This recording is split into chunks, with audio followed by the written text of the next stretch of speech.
Hey everyone, my name is Kamilah Sanders and I am Vice President at Tennessee Craft Mid-State, and I'm here with Megan Kelley, and we are going to talk about art in the community.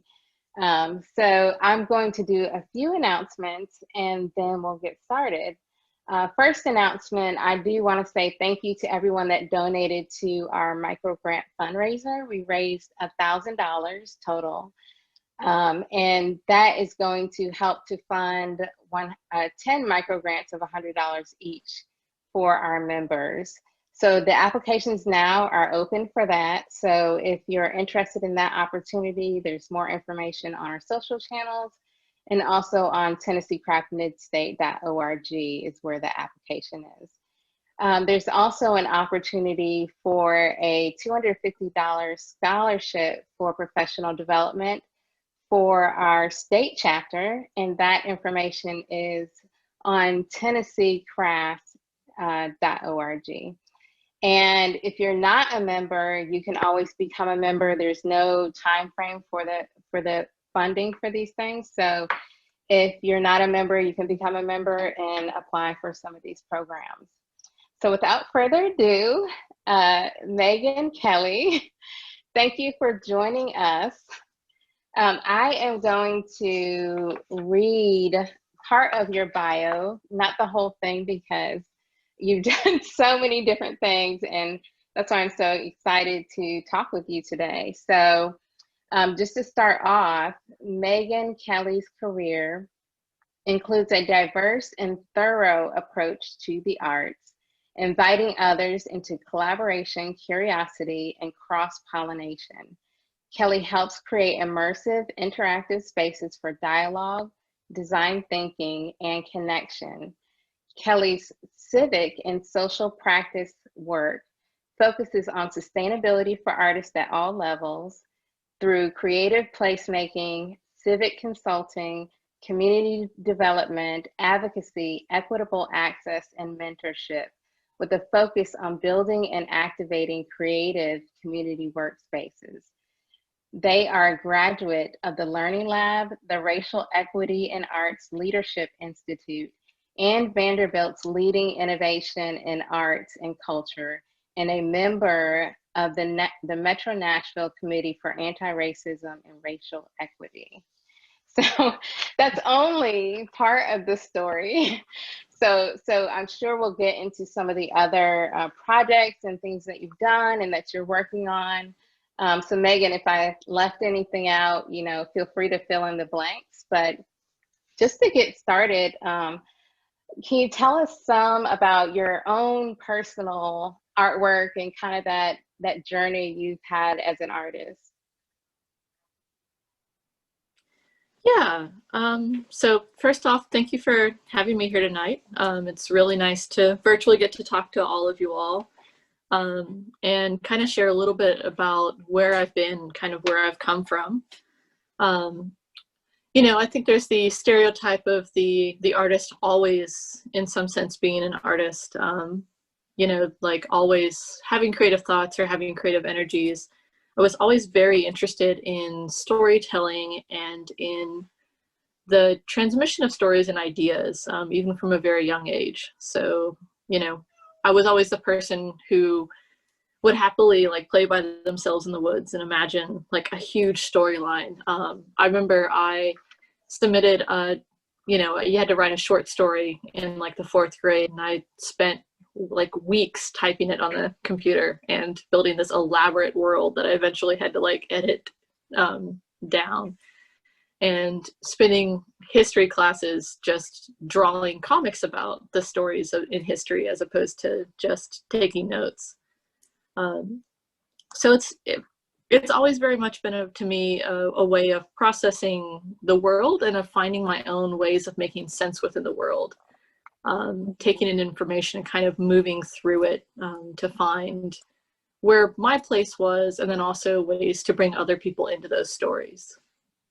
So you do printmaking, right? I do. Or you do a lot of different things, right? Yeah.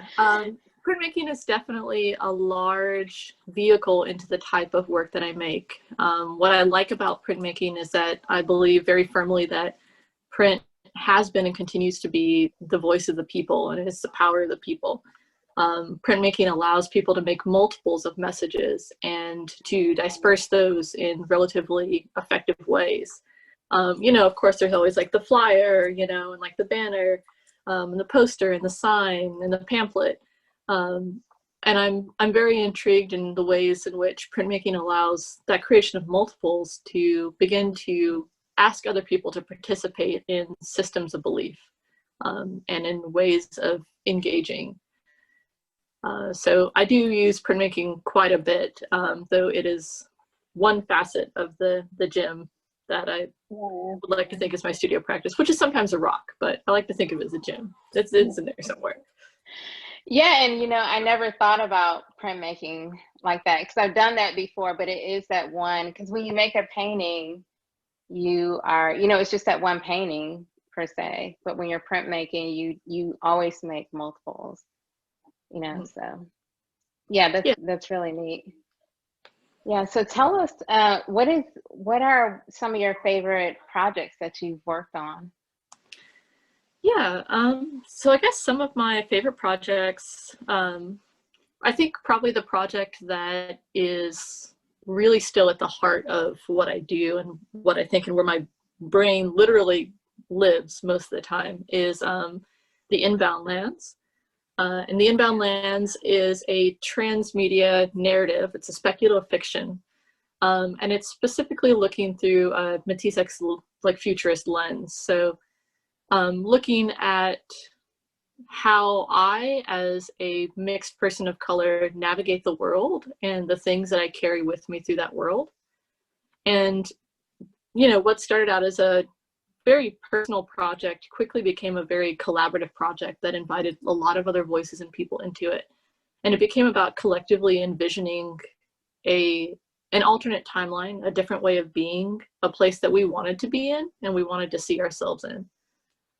So I do make lots and lots of work about it. You can pretty much almost anything I think that I do as a studio practice either feeds into it or comes out of it in some way.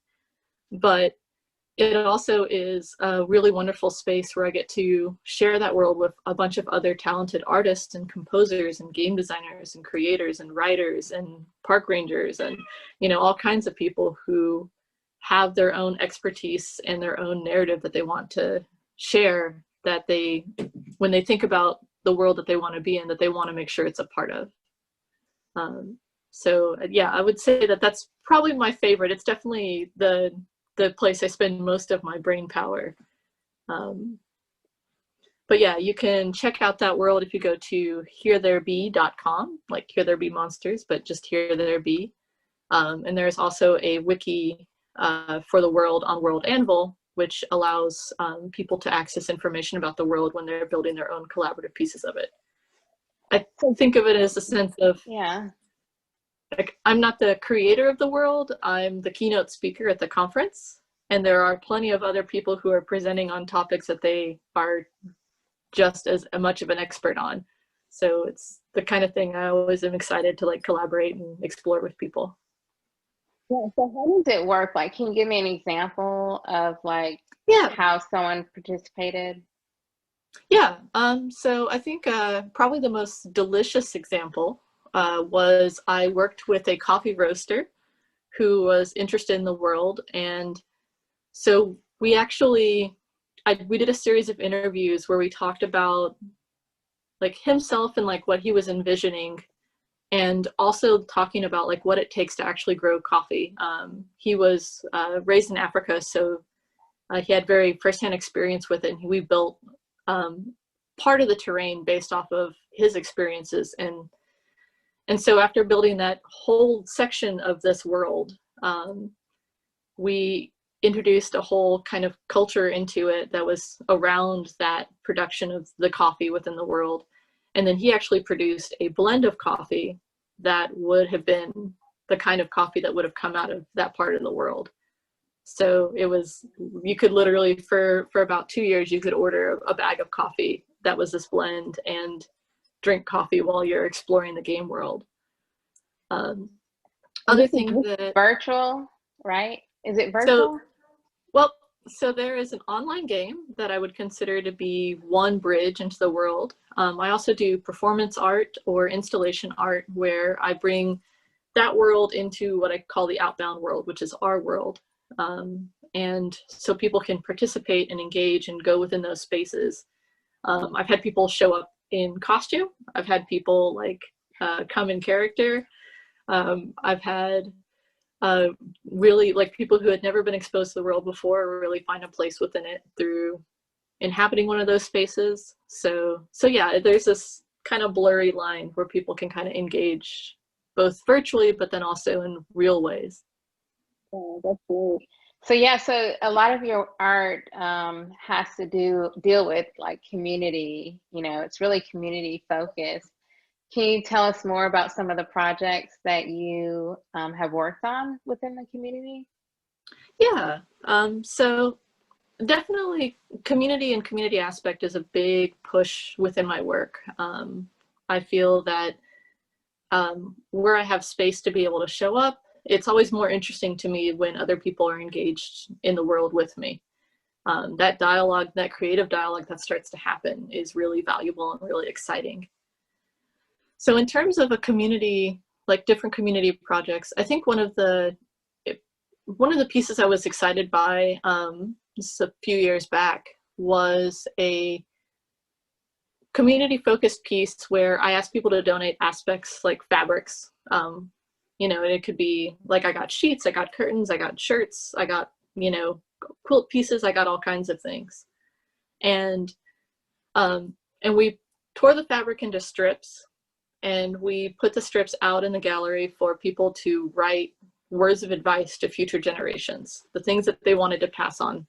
And then we encouraged people to take those and to tie them up within the gallery. We had a big clothesline, and so it became this huge net of these pieces of cloth that were tied together that created this big, it went inside the gallery and then outside the gallery. Oh. And so with that, over the course of the time the exhibit was up, we held spaces where we invited different communities to come in and to add to it, and then also to help caretake for it. So because it was on a clothesline, there were places where it would get dense and very heavy. So we would untie those, read the advice to each other, discuss the advice, and then go tie them up in another place that wouldn't pull off the wall.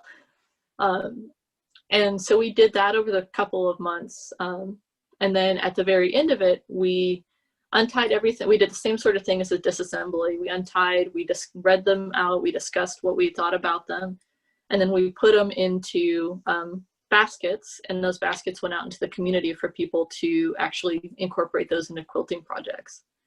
So really looking at not only the lifespan of the physical work, but trying to think about how to engage community and how to engage dialogue about it throughout the whole course and lifespan of the project.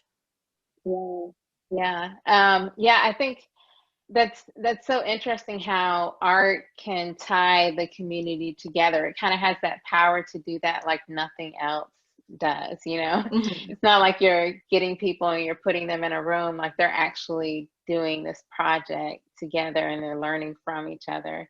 Can you kind of talk about just your thoughts on the importance of community?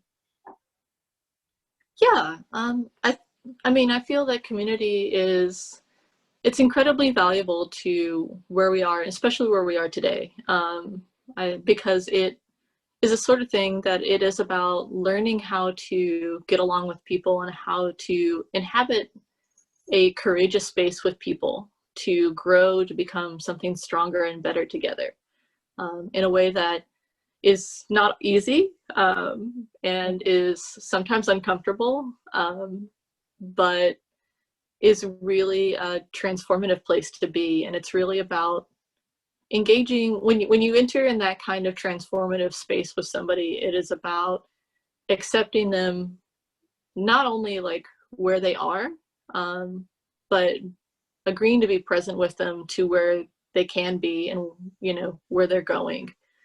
And I think that that is a really important thing within culture, and then within like our present day, that commitment to really grow with people, even through the uncomfortable places, even through the discomfort, because we have faith that we will get there, and we'll get there together. Yeah, I love that. I love talking to you because you're so optimistic. Um, so yeah, so you mentioned culture. Like, can you tell us more about your own personal ethnicity and how that's affected your approach to like community in your art? Yeah. So as I mentioned, I am a person of mixed descent. And so I come from Wajaji, which is Osage on my father's side, and I come from like Mexico and like the indigenous peoples of the Southwest, and Japanese on my mother's side. So very diverse. Family get-togethers are always super tasty.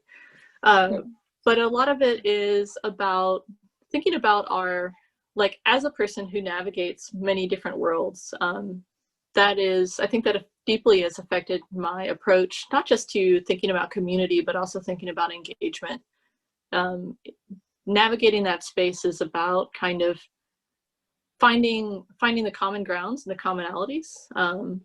Like, even though that there are aspects that are really different, it's about finding those things that are universal motivators for ourselves, and to really engage people, not just with our assumptions or with our, our stereotypes of people, but to really look at like what is driving them and where they're coming from.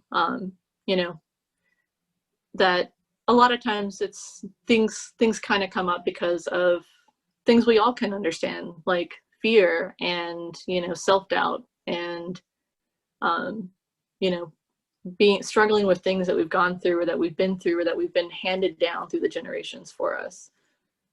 So it's really, for me, a lot of that drives not just why I make what I make, but also, in many ways, like what I make. Thinking about that, again, communication, thinking about that pulling together, that bridge building, that making sense. I think that answered all of your question. Yeah. I do think that a lot of it,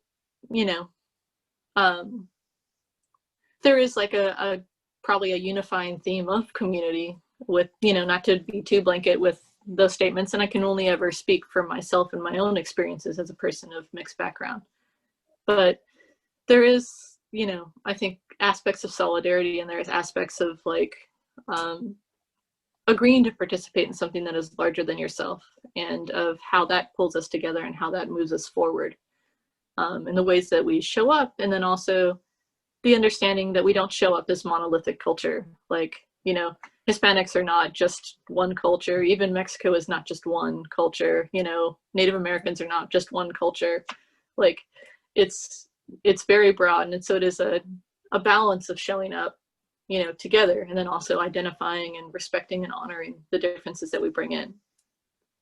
Yeah, and that's really good. So tell me more about, because this kind of goes hand in hand with that, about some of your social and civic involvement. Yeah. So yeah, again, like a lot of it is about communication. A lot of it is also, a lot of the work I do is about access. It's about access to knowledge, it's about access to resources, it's about access to power and to representation. So, for example, when I work with creating spaces, I work with organizations or neighborhoods to create either long-term spaces or short-term pop-up spaces. A lot of those conversations are about equitable access, and about how do we ensure that this is something that can be accessible to artists of all backgrounds, artists of all practices, in all parts of practice. And it also is about kind of dismantling the idea of what, like, who is considered an artist, who gets to make art, who that art gets to be for, and how that art gets to happen. It's really about, it's not even about like getting rid of the gatekeepers. It's about taking the whole thing off the hinges and, using it to make a wonderful sculpture. So it's a lot of the work I do is about doing that. And to do that, we really have to look at how we make art within a big context. Like art is, like we make it as artists in dialogue with ourselves, but we are also making it in dialogue with a bigger community and a bigger conversation that we are a part of, that we're responding to, reacting to, influenced by, and understanding our own complicit actions within a bigger structure. And how do we address these, and how do we, how do we grow? How do we be self-aware? So when I think about, for example, the work I do with Metro, we work with Metro Arts, and we're looking specifically at practices, anti-racist practices, and looking at ensuring equitable access, specifically looking at racial equity. Because again, I think about, like who gets to make art, who is that art for, who buys that art, who gets to live as an artist, what that looks like, what that practice is like, what it's historically been like. And so we work really closely with Metro to try to look at the practices that have been in place for a long time and think about how we can shift those practices. So that can be things like changing grant guidelines, altering access to being able to apply for grants, like a lot of the recent developments within Metro Arts in terms of making sure that there's more clarity and ease of access and ease of understanding in how granting guidelines work, how the programs are expected to respond. It can be about looking very, very critically at who has gotten funding and what that funding has looked like, and who they serve and how they serve them.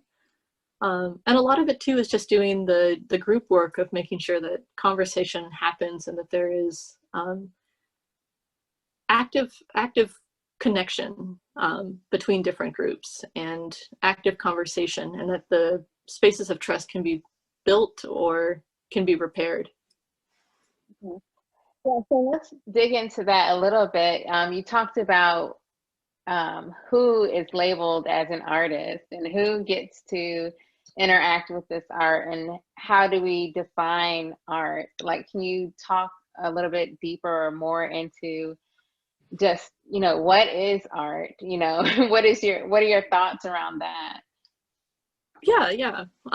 Well, I think, of course, there's the easy answer that art is a thing that we see, that we engage with. It's a physical product. And there's been a lot of history in art as products. So the painting, the sculpture, the performance, like there is that object which is in itself art.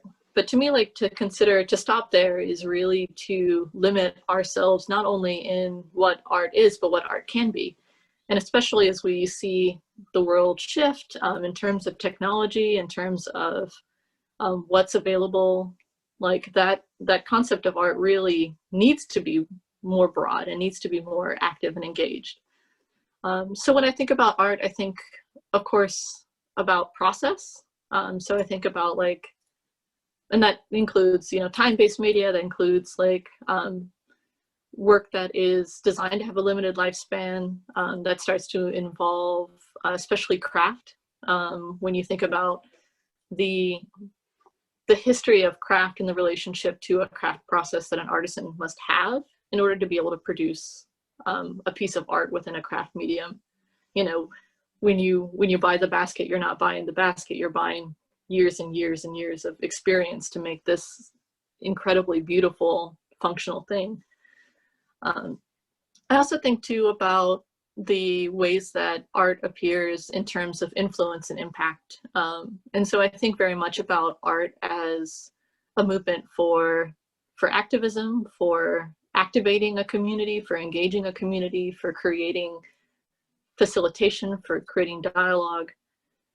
So you think about that kind of studio practice, but then that starts to open up into conversations about social practice, where the artist is using their skill sets to facilitate a space in a way that is intended to amplify other people's voices, other people's dialogues, other people's engagement. that's typically you're getting feedback from people, you're engaging people, and then you would use some aspect of your like technical skill sets to create this thing.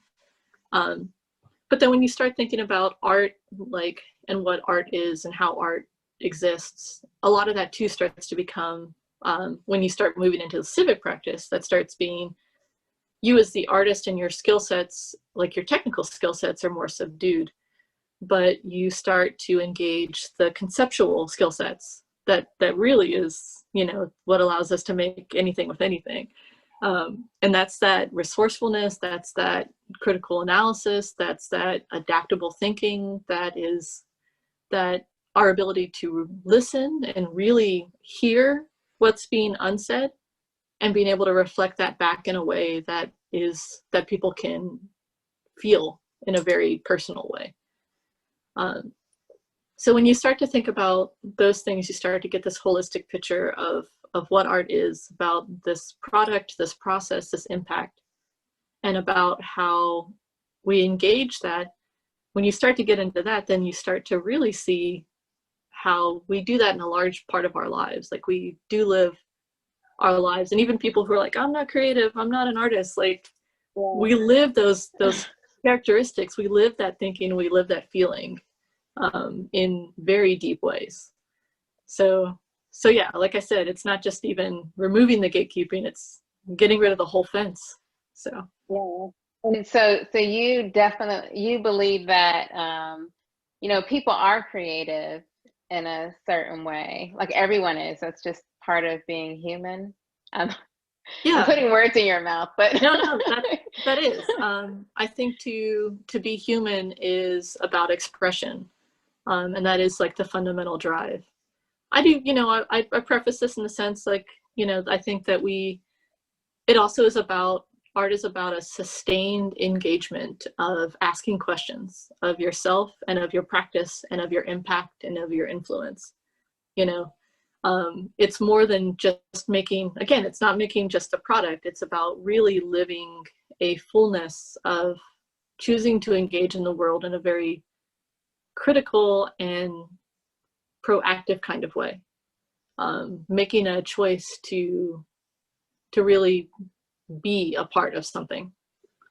So yeah, you mentioned something, art as activism, and then we talked about how everyone's kind of creative, and you know, I wonder if some of that is lost. We tend to just think about, oh, we can only be this one thing, instead of, and now you start to see people that they have a full-time job where they do one thing and they think one way, but then they have kind of a creative outlet, you know? So maybe like go more into like art as activism, and can anyone be this art activist?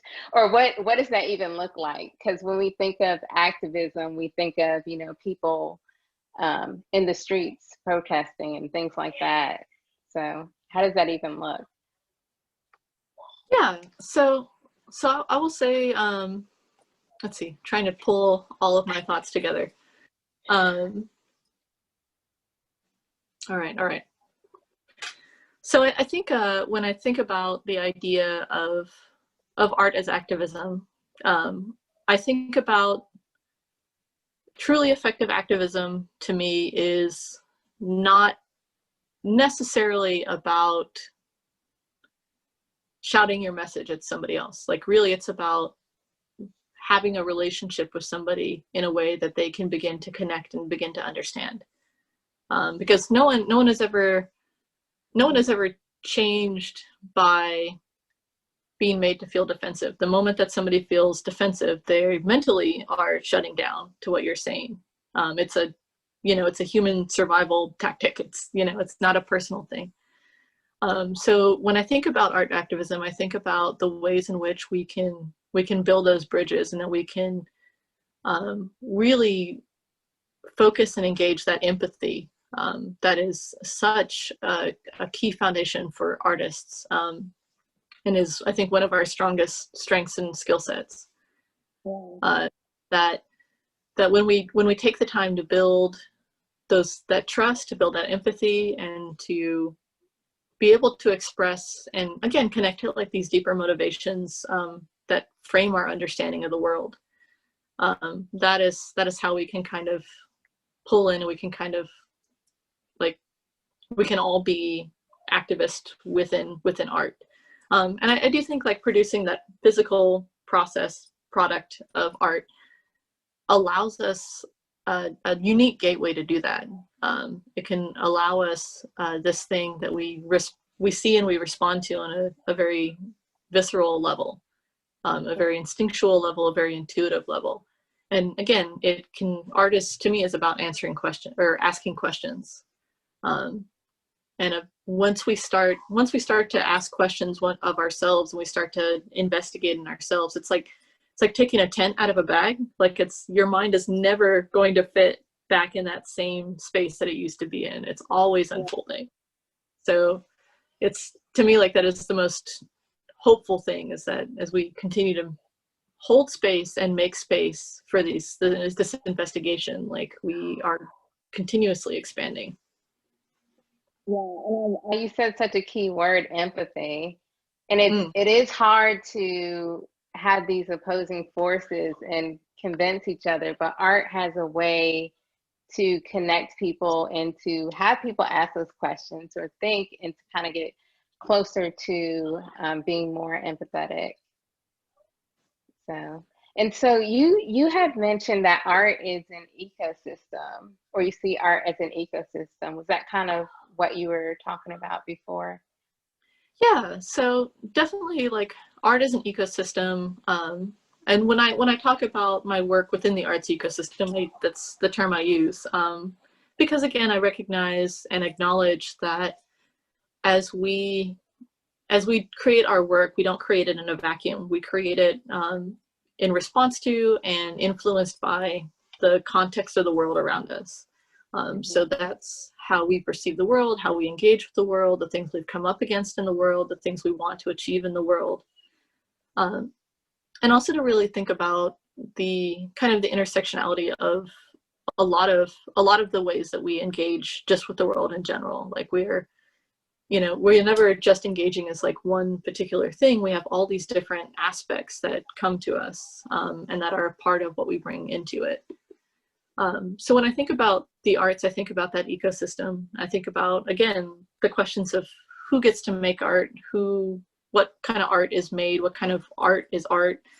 All of those aspects, all those different conversations around different types of justice really start to pull into that conversation of art making.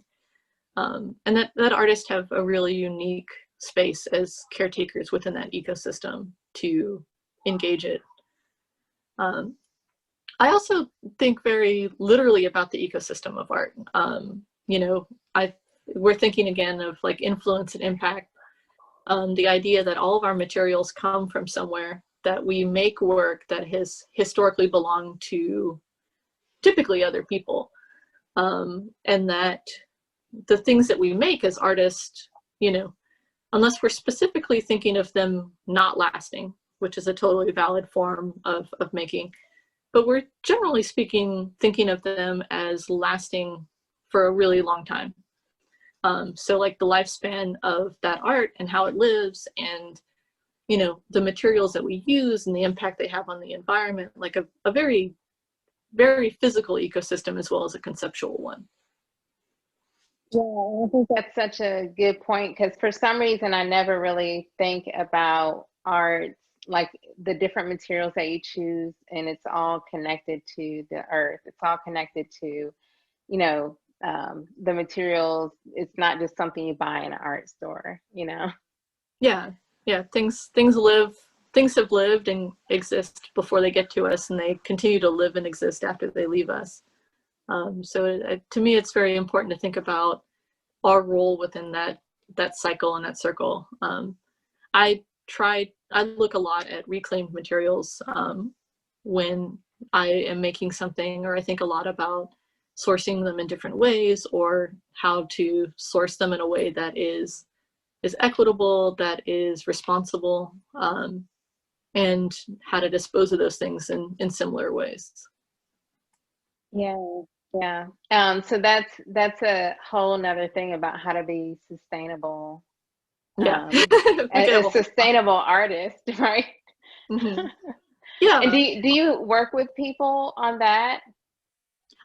I have people that I reference them to. You know, I can speak to my practice and to particulars of my practice, specifically when it comes to printmaking. But I wouldn't call myself an expert on that outside of my own. I do work with people when I think about, and to touch base on something you mentioned earlier, when thinking about sustainability as an artist, you know, there's also personal sustainability. A lot of the mentor work I do is about embracing that, and, you know, the idea that like we're not just one thing, we're this and we're this and we're this. And the fact that that and is like the strongest thing I think we can be sometimes. It's the most exciting part of where we are. So, you know, when thinking about sustainability, it's not always about just being a full-time artist. This is what I do. You know, sometimes it's about finding what actually, it's whatever gets you to make work at the end of the day. You know, some people need to be a full-time artist so they can focus just their creativity on that. Some people need to do multiple jobs because that's where they can save all the creative energy up for their work, or it makes it so that they can afford their work, or they can afford to do the work they want to make instead of the work that they feel they have to take on.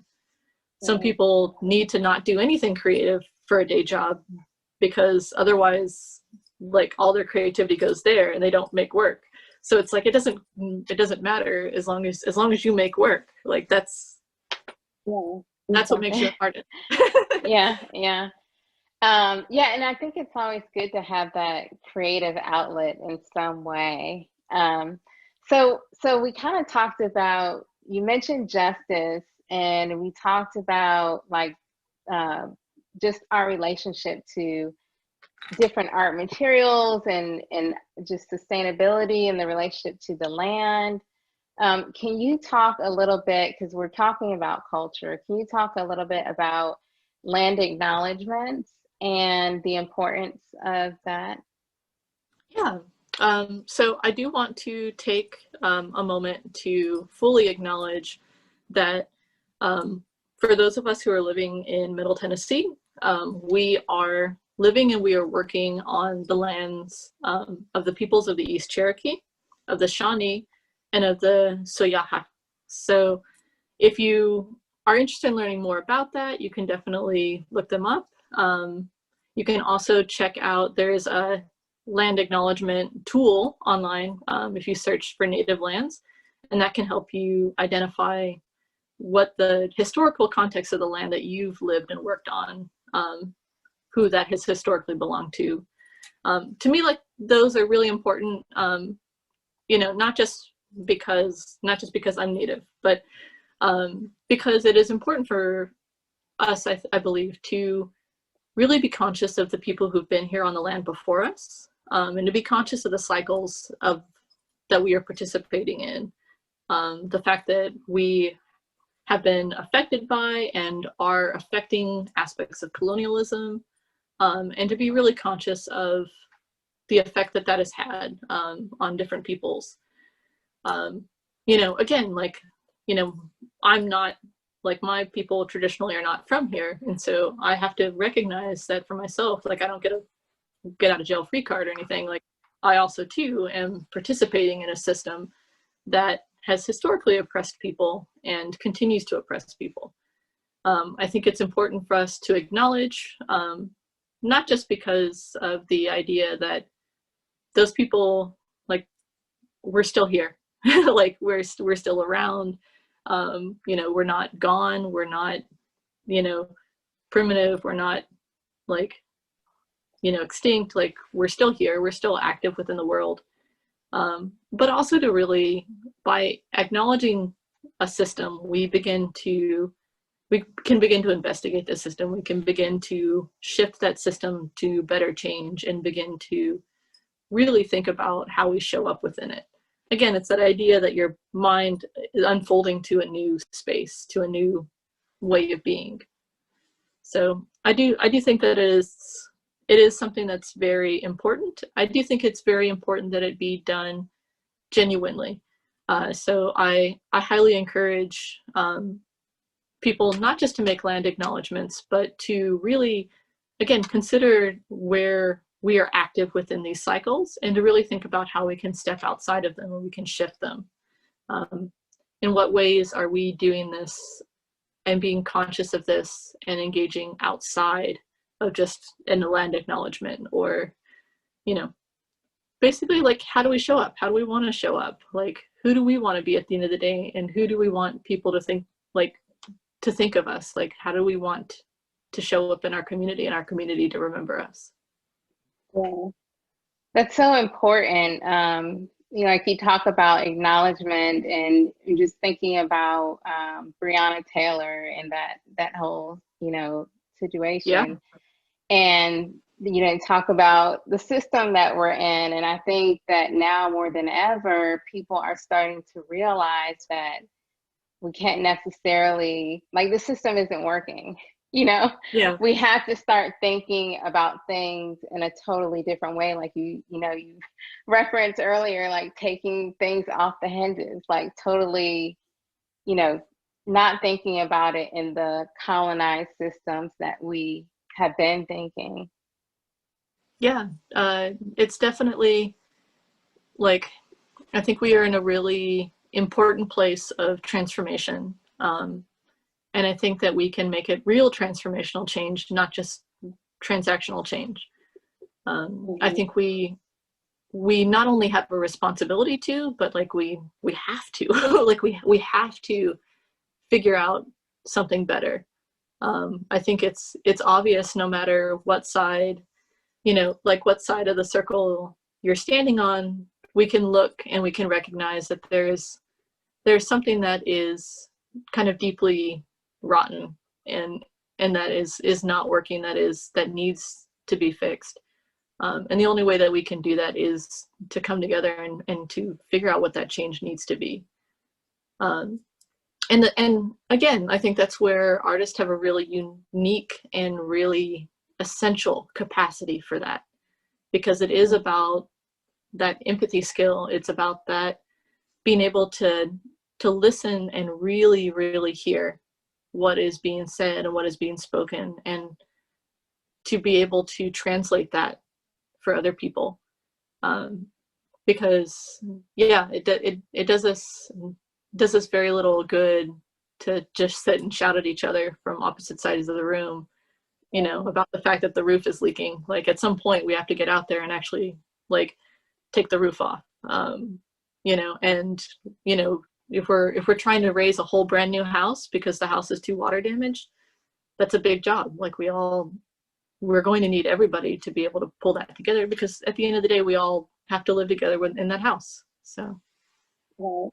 And so what are maybe some tips, or what do you recommend to people to make art spaces more equitable and kind of create this community environment with their art?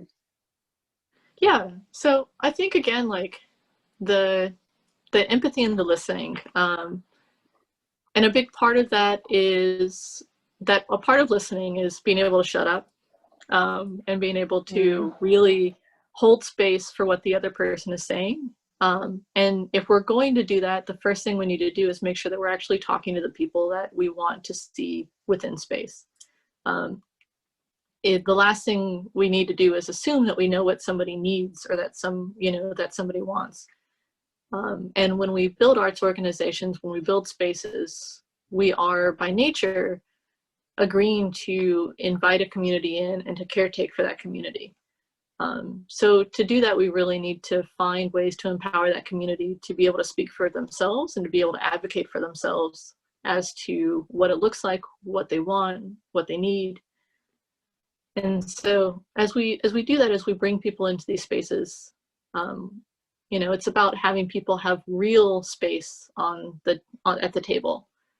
And that's not, you know, that real space still on the table is about, it's not just about an advisory committee that has no actual voting power or, you know, real suggestion power. It's about actually making sure that people have equitable positions within an organization, that there is not just spaces within the organization, but that there is actual support, and that we recognize the wisdom that people bring with them. And especially, I think, for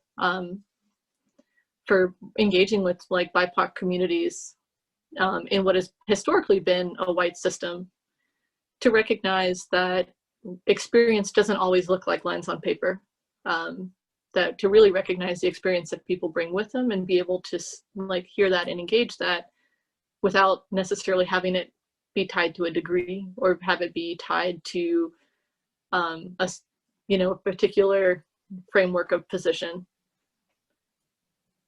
Yeah, yeah. And another thing, I know we have maybe like 10 minutes. I don't know if we have any questions, but yeah. So one of the things that we did want to talk about is with COVID and everything. I know we're doing this virtually, but you know, we talk about community, we talk about getting out there. You know, do you have have you done any art spaces that are COVID friendly, or do you have any thoughts around that, or how do you do that? Yeah, so on that one, I really think I would love to hear people's questions about it, because I feel like there are things that we know versus the thing, you know, it's always the things that we're not sure about. And I have worked in trying to engage COVID-friendly spaces, particularly like within the museum setting. And it's definitely, it can be a little nerve-wracking. And I think a lot of it is being very conscious of the stress that people are under, not just the people who are visiting for whom this might be a scary experience kind of coming out, or who, you you might be out somewhere and feel normal and forget that it's not, that we're living in extraordinary times. But also like the sense of compassion towards the staff that are engaging and the people who are present in those spaces, you know, and that's everything from recognizing the continual buildup of low-lying stress and the effect that that has, but also just even simple things like, you know, how long things will take, making sure to plan adequate time between things or for things, making sure that there's adequate space, that there's adequate supply, a lot of, you know, just thinking about having multiples of things so you can move stuff off the engagement floor and have a fresh set of things available for people. And thinking really about kind of different ways and engaging ways to do things in a different way. So where before it may have been, you know, very, very hands-on, like how does that shift or how does that alter?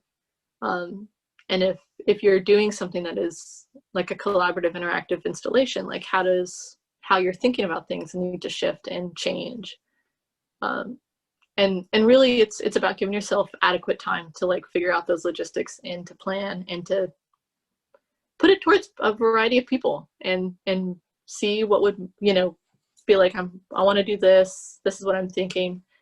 And again, give people space to ask questions or to be like, oh, that doesn't sound comfortable, you know, or yeah, that works. That's fine. But yeah. So do you think that this is, I know a lot of different spaces, like this is changing the way that people interact, you know? And so do you think that that's something that we'll just see in the future with art and art spaces, is that, you know, people aren't going to interact the same as they did before COVID? I do think we'll see lasting effects of this. And part of it is just that I expect that we'll live with this and the effects of this for a very long time. I do think it has changed. I think in some ways for the better. I feel like people spend more time getting to know each other virtually, and getting to hold space with each other virtually, before, you know, meeting up in person. Like I think that I'm really excited actually for Nashville in terms of how much this can expand the interactive scene in terms of art pieces that are really using new technology, really using light-based media to engage, to tell stories, to create space. To me, like that's exciting. We have some very awesome people doing some really cool stuff, and we could have a really big scene here for that kind of stuff.